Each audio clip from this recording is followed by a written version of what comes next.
What's going on, y'all? This your man Pristine. So here is some video samples of the dual camera system on the Blu Vivo 11 Plus.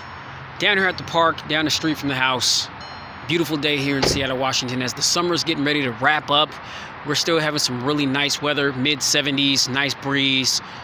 No complaints at all whatsoever. It's absolutely gorgeous out here. Never mind the noise because there's a highway back there. I'm sure you guys can see the cars going back and forth beyond the trees there. Now we do not have optical image stabilization, so I'm gonna grip this phone with two hands here, and hopefully as I'm moving around it's not shaking too much. We don't have optical or electronic image stabilization on board. Okay, so definitely be mindful of that. But the overall picture quality, I gotta say, is absolutely magnificent here. Now, we've got a 16 megapixel primary camera, and then we've got another 5 megapixel camera for depth information. So you can do a lot of, cool things with the camera, bokeh effect. You can take bokeh pictures and actually be able to, when it's in the portrait mode, you're able to adjust the background blur before you capture the picture. So you're able to do cool little things like that. Secondary lens, as I mentioned, 5 megapixel. This is an AI camera as well, which is pretty standard for a camera here in 2018. But nonetheless, I mean, the camera is really good. If you could take a look at the overall quality as I pan down and take a look at the grass and just take a look at all the detail here. And it's interesting because I know that some people have said things like phones that have MediaTek processors in it typically have average cameras at best when you compare them to phones that have Snapdragon processors in them. I don't really see that being the case in this particular regard with this phone. I mean, to me, the camera is absolutely amazing. We've got a 16 megapixel front-facing camera on the front, and I'll turn the camera lens around here shortly, and we'll get a quick video sample of that. But some of the other modes that we've got on board, we've got group selfie, pro mode, panorama. We've got text recognition. As I mentioned, we do have the AI capabilities here. We've got time lapse. We do have a night mode, and the night mode, what that does is it uses 4-cell technology. And so basically what it does is it takes 4 pixels and it crams it, compounds it all into one sensor, which allows more light, which gives better low light performance. And so I took some low light photos as well. I think you guys already saw those, so definitely let me know down in the comments what you guys think about those. And yeah, I gotta say, overall, I mean, I think the only thing that would be left to be desired for this particular camera would be the addition of optical image stabilization and electronic image stabilization. But nonetheless,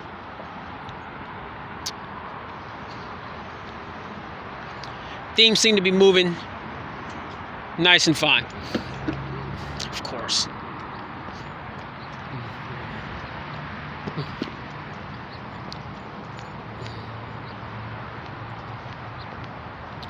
All much business, doggy.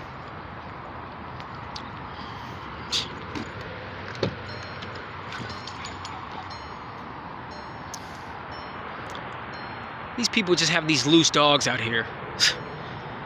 It's totally beyond me.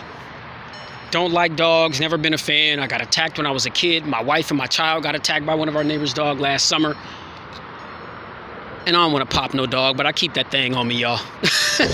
I stay with that thing on me, man. I ain't trying to preach violence, but yeah. So yeah, let me know down below in the comments what you guys think of the dual camera setup here on the Blu Vivo 11 Plus. I'm gonna turn the camera around. We're gonna take a look at the selfie camera. Peace.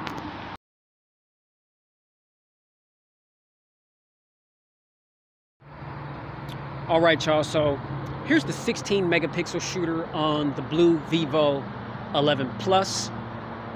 Very impressive camera if you can take a look at the backdrop.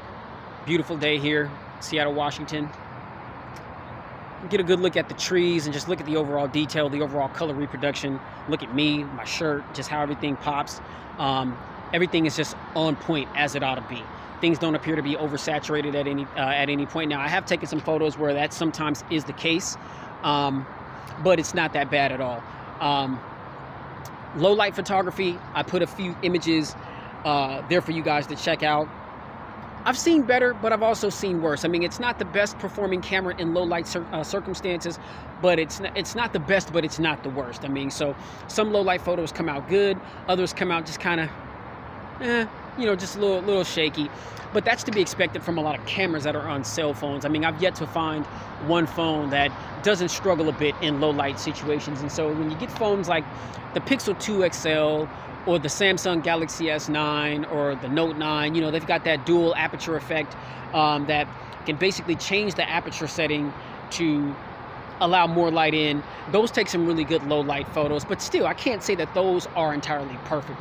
I think those are some of the best cameras to have on a phone for low light photography, but this camera here isn't bad.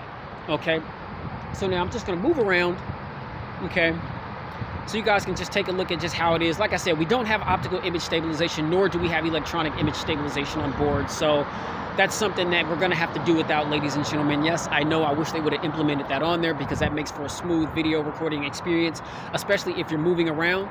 But nonetheless, as far as how everything looks, I've got no complaints, man. Let me know what you think about the front-facing 16 megapixel shooter here on the Blu Vivo 11 Plus. Down below in the comments. All right, catch you guys in the next video. Thanks for tuning in. Much love. Peace.